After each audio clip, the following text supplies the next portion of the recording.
Hello friends, welcome to my channel শার্নিকাস creation. সকলকে happy happy happy new year. সবাই কেমন আছেন? আশা করি সবাই ভালো আছেন, আমিও ভালো আছি।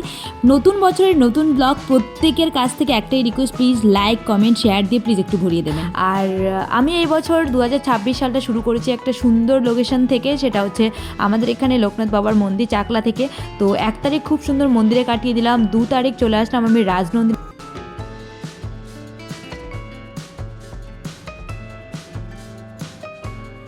আর রাজনন্দিনী অ্যাম্বিয়েন্সটা এত সুন্দর করেছে বলার বাইরে। কারণ আমি যখন 3 বছর আগে রাজনন্দিনীতে গেছিলাম তখন একটা অন্ধকারাচ্ছন্ন ডার্ক কর্নার ছিল, যেটা আমার একদমই পছন্দ হয়নি।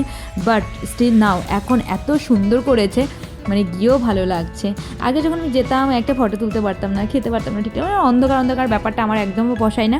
তো এইবার গিয়ে দেখছি খুব সুন্দর। আর সাথেও দেখো আমার বোনু দাঁড়িয়ে আছে, মানে বোনও খুব এক্সাইটেড হয়ে আছে দিদির সাথে এত সুন্দর একটা অ্যাম্বিয়েন্সে আসার জন্য। আরেকটা কথা হলো, রাজনন্দিনী মানে হচ্ছে একটা বড় লোকিয়া জায়গা, এরকম একটা জিনিস ক্রিয়েট হয়। তো যাই হোক, আমি এবার ফিল করছি আমাকে বড়লোক ভাবছি আর কি, যে 2026 সালের প্রথম থেকে বড়লোকিয়া পনার একটা ব্যাপার আমার মধ্যে ক্রিয়েট হয়েছে।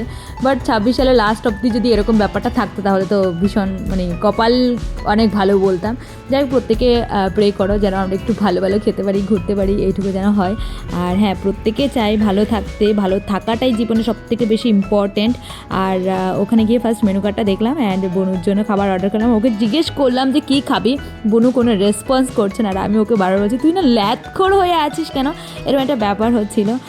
আমার না খুব ভালো লাগছিলো, এটা একদম আমার এক্সপ্রেশন দেখে হয়তো বুঝতে পারছে। আর আমার এই মাথার হেয়ার ব্যান্ডটা, হ্যাঁ অবভিয়াসলি এটা নিউ ইয়ারের দিন আমাকে, মানে 1 তারিখে আমার মাসিমণি আমাকে গিফট করছিল, ভীষণ ভালো।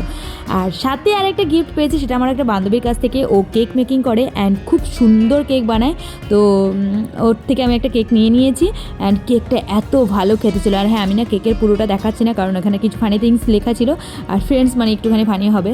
কেকটা অসম্ভব ভালো খেতে ছিল। তোমাদের যদি কারো দরকার হয় অবশ্যই আমাকে কমেন্ট করে জানিও যে তোমরা কেক নিতে চাই কিনা। আর এটার দাম খুব কম, 150 মনে, খুব সুন্দর ছিল। তারপরে আমরা অর্ডার করলাম রাজনন্দিনী থেকে একটা রেশমি কাবাব। বাট রেশমি কাবাবটা দেখতে খুবই সুন্দর, খুব ভালো লাগছিলো। বাট খেতে কতটা ভালো হয়েছে সেটা তোমরা আমার মুখের এক্সপ্রেশন দেখে বুঝতে পারবে।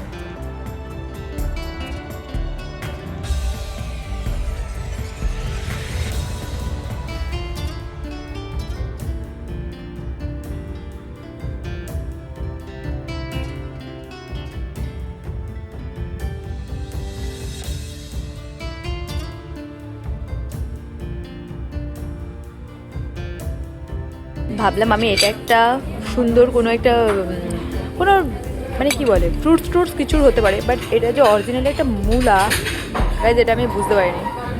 তারপরে চলে আসলো আমাদের রাজনন্দিনীর বিখ্যাত বিরিয়ানি, যার জন্য রাজনন্দিনী এতটা বিখ্যাত। এই বিরিয়ানির জন্যে আমার মনে হয় রাজনন্দিনী এতটা বিখ্যাত। আমরা অর্ডার করলাম একটা হচ্ছে হায়দ্রাবাদি বিরিয়ানি, আর একটা করলাম নর্মাল চিকেন বিরিয়ানি। আমি রায়তা দিয়ে চিকেন বিরিয়ানিটা খাচ্ছিলাম, বাট রায়তা দিয়ে আমার ভালো লাগেনি, জানি না কার কতটা কী লাগে আমি জানি না। বাট সেটা হচ্ছে হায়দ্রাবাদি বিরিয়ানি দিয়ে রায়তা দিয়ে কি দারুণ লেগেছে গাইস, অসম্ভব সুন্দর ছিল।